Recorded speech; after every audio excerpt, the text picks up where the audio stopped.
Hello, everybody, and welcome back to tracking our local shifting real estate market here in southern New Jersey, Burlington, Camden, and Gloucester counties, 900,000 and below. And I bet you thought that I gave up on the shift tracker. It's been a couple of weeks, I haven't sent a video out. I'm like, Connor, he must have just kind of fallen off with this au contraire, mon frere. I don't know why I'm being French all of a sudden. No, we have some news, and I mentioned this in one of my last videos, but I took a new role. And the first thing I want to do is lay the groundwork of, look, this doesn't change anything about me being an agent, which is great. Actually, it's the opposite. It's furthering my development as being a realtor because, let's be candid, this new role, it's not something I was looking for. Total transparency. I wasn't looking to take on this role. I was actually giving up a lot of my volunteer leadership obligations that I was doing for our agent leadership committee and for our market center technology trainer and for the president of our young professionals organization. I gave all that up because I said, you know what? I really want to focus on the agent quality side of this business, of being a true good realtor resource to the members of my community that I help. And at some point, I'd love to be able to help other realtors. Now, I got approached by the largest outfit in Philadelphia, and they basically took all of the Keller Williams market centers in Philadelphia that were fighting for a couple of years, that were, agents were going from one to the other, and it just became messy. And they said, you know what, guys, we got to stop this.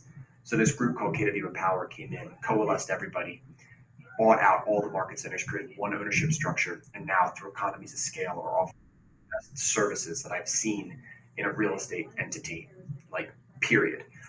So that's who I got approached by, and they said, Connor, we have this market center, this building, this group of agents, this office in Delaware that covers both Newark, kind of the Christiana, Delaware, and Wilmington area, as well as Elkton, Maryland, and the Maryland area, and kind of the Delaware County, Pennsylvania area. And they're like, we need somebody to run it. And we need somebody who's going to be able to talk to other realtors in the area and help them see Keller Williams as an avenue to grow their wealth and be an entrepreneur. We also need you to coach because, Connor, you're the way you speak about real estate. We need you to coach and train the agents there, 135 of them, how to be more successful realtors. And I also get to do a little day-to-day here back at the office. I mean, this isn't my normal background. This isn't my normal up in the second floor of my Cape Cod home with my wife, sitting there on my little home computer doing these videos. No, I'm at my kind of formal big boy office now. So what this does is, yes, do I have a new role here of helping to do those things? Absolutely. But I'm still actively licensed in New Jersey. I'm still actively licensed in Pennsylvania. That doesn't change. And I talked to the people that were hiring me about, is that okay? And they said, yes, we want you to be boots on the ground because it's going to be the best version of how you can help other realtors grow. So with that being said, as we bring back the shift tracker here, I am here to do this on a little bit more of a cadence that I think we're at now. Look, we've been running this for over 18 months. 18 months we've been doing shift tracker. We did 52 last year, 50 odd, I think, because we did a couple weeks. We're all the way up at week 32 this year. So we've done close to 80, 85 of these shift trackers now.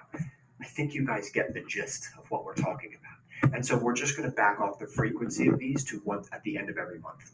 And this way we can go through a monthly average of what changed over that month, right? And we can do a little bit more explanation of what happened inside of that month instead of just doing kind of quick 3 to 5 minute hits on some things. So with that being said, without much further ado, let's actually jump into the meat and potatoes of what we got going on. So the month of July here, right? And we can kind of see from our total active listings, everything seemed pretty normal. We actually had a really steady hovering of our active listings in that 1,500 range. Now, the thing that we should start to take a look at is, early in June, we were at the 1,400s. We have crept up, and this week here, first week of August, we're at 1,597. So our total active listings has definitely started to creep up a little bit. Okay. Now we have our new listings at 357, 301, and 383 here for the first week in August. But again, you can see our new active, again, we're hovering somewhere between that 260 to 300 range. We've actually had in these past handful of weeks a number of good listings that have come on. Our pendings have stayed pretty with almost 1% margin of error, 10% or 1%, whatever you want. Pretty close for all of our pending numbers around the 300s. For our close, these have been a little up and down and things like that, but we've definitely seen a little bit more of a ramp up here as kind of the post-school shoppers have actually got under contract and they're actually closing on properties now. This is right about this end of July, beginning of August, is we see a majority of our post-school year shopping for homes, wanting to close and get settled before the new school year. We're going to see that probably for the next 2 weeks here in August, and then we may see it taper off a little bit there. Expired, as we see at the end of every month, we did see our expired, withdrawn, and canceled come up a little bit higher because you do have a lot of expired listings that go at the end of the month. Price reductions for me, though, have been a little on the rise. Now, again, price reductions generally run about 10% of total active listings. Over that, we're at maybe 11, 12, 13% of total active listings. So that does tell me that there is a little bit of overpricing going on. Some agents not keeping up with the trends a little bit, and then kind of being brought back to earth a little bit. And that's pretty common as you have a rising pricing market that kind of isn't always steady rising. It kind of goes through its trickles. Okay. Average and median days on market continue to be very low, the lowest that we've seen basically all year across our couple categories here, except for this 1 week here at the end of June. We have some of the highest total volume on the market, 616 million. And again, if we go back through the entire year this year, we have not had anything even close to being that high. We actually were at a low point here, 424. Sorry, I don't want to skip you that. Back here at 424. So between the last week of January all the way here to the first week in August, we've gained over $150 million, basically over $160 million worth of total volume on the market. So that's a lot of listings that are coming on, and the prices of those listings have gone up. Median list price. Let's talk about median list price in terms of July as a whole. You have it. We kind of eclipsed and went up all the way here in June. We kind of had this big run up into the 370s. Now, luckily, that didn't stay, and we've kind of found a new normal back down here, closer to 365, 367. And just a reminder, if you go out and take a look at some of these statistics in some other places, you're going to see that the median list price is actually higher when you take the market as a whole. Big reminder, and I say it at the beginning of every single time we do this, Burlington, Camden, Gloucester counties only, and we're doing 900,000 and below.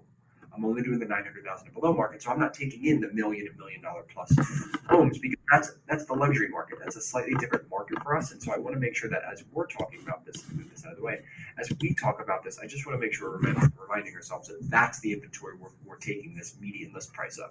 I don't want to take these large fluctuation swings of some of the high-end homes that can skew the average. But what we have seen throughout the entirety of this year, and July has been no different, at the beginning of August is no different, is that we have a very high average sold to list price. The price that homes are selling at versus the price that they're listed at. Even with the amount of price reduction that we have, we are still seeing listings that are closing above and beyond that. Now, with all that being said, the fun parts that we actually get to start taking a peek into real quick here, and let me just go ahead and delete that because we don't need all that noise going on while we're doing this. Interest rates. Let's talk about interest rates for a second. We've been getting some decent updates from the Fed in terms of where they are at for their inflation rates, things like that. Now, we got to be a little careful because government spending has been a large part of this, and it's become a little unsustainable, in my opinion, some of what they're doing there. Neither here nor there with that. But what we did see recently was with the Japanese stock market crashing, with the stock market crashing here in the U.S., one of the big pressures is that they do want to lower interest rates, make quantitative easing a little bit easier for everybody to get access to some of this capital in order for us to sort of rebound it. Again, we can't live in a vacuum. We are a couple months away here from an election season. And so the Democratic Party is probably going to be trying to lower interest rates in a end of, approaching to the election cycle of how they can begin to have positivity with the voters. So that is, again, this isn't a partisan thing. It's not whether that's good or bad or whether you agree with the politics or not. That is just a common theme that a lot of politicians will do in those last couple of months in order to try and gain some financial market favorability for their policies. All right, but at the moment, 6.73 as of the first of this month, so that's good. But let's take a look at some of these monthly averages charts that we've started to run here. So I'm going to just take this first one here with the average days on market. So our average days on market, and as I zoom this up, the blue was last year, right? So this was 2023, and you can see it followed a fairly normal, days on market as you got into the spring season, as you got into the dog days of summer, and then we bottomed out in August for days on market, a very fast market here in August. And then, the rest of the year came by. You had Halloween, you had Thanksgiving, you had Christmas, end of year holidays, and things like that. So it slowed down again. And then we kind of went all the way back up here in January. But the thing that I want to kind of point out is, like in red here, this is this year, look how much faster this dropped here. The inventory really started to take a hit, and the days on market really started to drop. And we have this really, really low 48 average days on market here inside of July. So that is a really fast market in terms of when listings are coming up and when they're not. I just had somebody who showed me a property, 8 days on market. We went to schedule and it was already under contract. And I sort of had to go back and say, like, hey, I know we're kind of just getting back into the search, but the we have to come back to our 3-day rule. Remember, homes that are on the market for 3 days, that's your opportunity to know about it, get out and see it somehow, and then get an offer in on it, or else the likelihood that you're going to be able to goes down.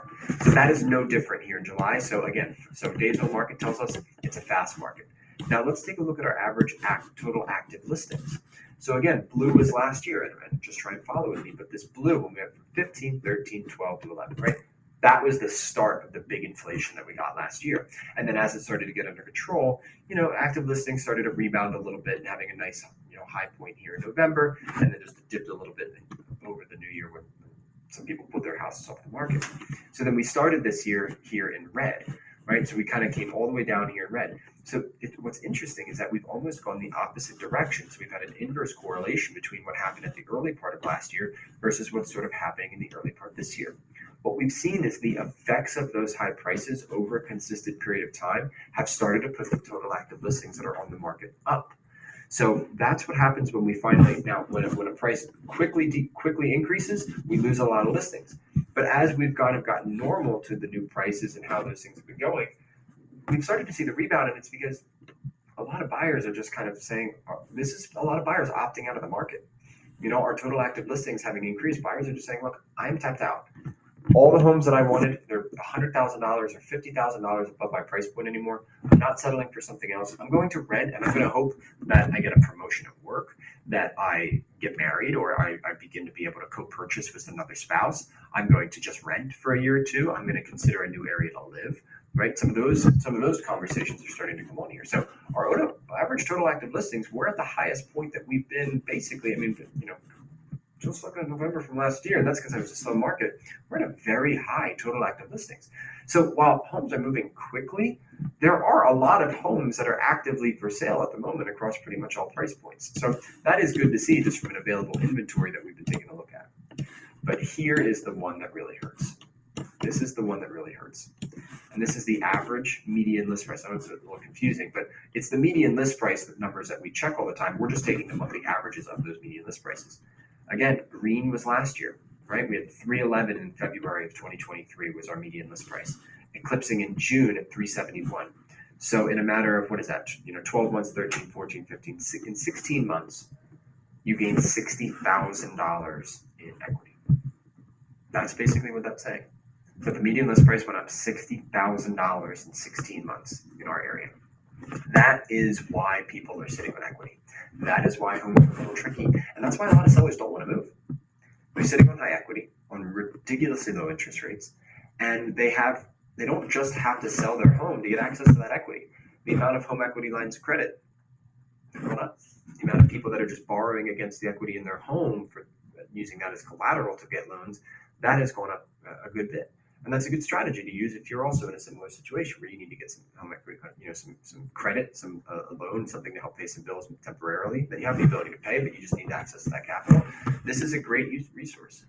So we did see it kind of come back to earth a little bit here in July, and my hope would be that, as we begin to lower the interest rates and things like that, we make homes a little bit more affordable.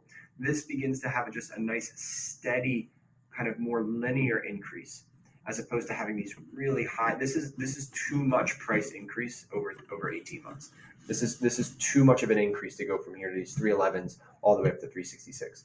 We saw the effect that that's had on whether it's the total active listings, whether it's the days on market, any of that stuff. It's had a really big hurting effect on all of that. So as we just kind of scroll back here and we just take a look at our July averages, and this is where we're going to wrap up here with our monthly averages for this year, right? We see total active listings highest that they've been. New listings up here at 324 in line, 311 in line, pendings in line.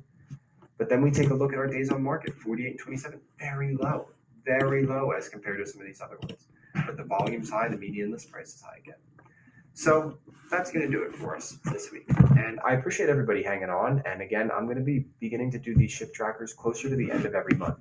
Now, the last thing I'm going to be leaving you with, and this is something that I will probably put in the body of this email. I just didn't want to take up our whole video talking about. The NAR change is going into effect today. As of this recording, it is Tuesday, August 6th.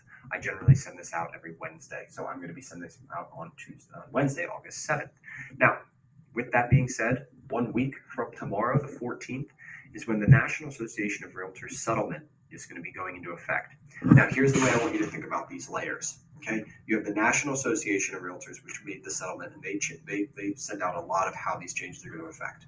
Then you have the local MLSs, which is where all the listings get housed, and they also are going to have change about how you're able to do this. Then you have the Jersey Association, the Pennsylvania Association, you have Delaware, you have Maryland, you have all the other states which are also going to be doing different changes.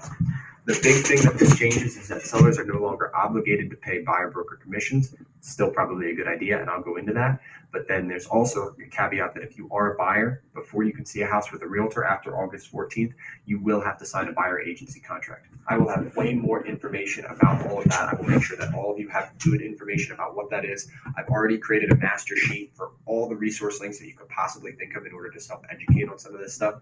And again, my door is always open if you have questions about how this would impact you or someone that you know that is going to be in transacting real estate. This is probably the single largest change to the way that real estate is getting done since the advent of the MLS, since the advent of going to your realtor's office and go look at the book of listings to where it's actually been going online. This is how big and monumental the change. It's not difficult, it's different, and I'm here to guide you through all of it. Anyway, y'all, have a good day, and I'll chat with you soon.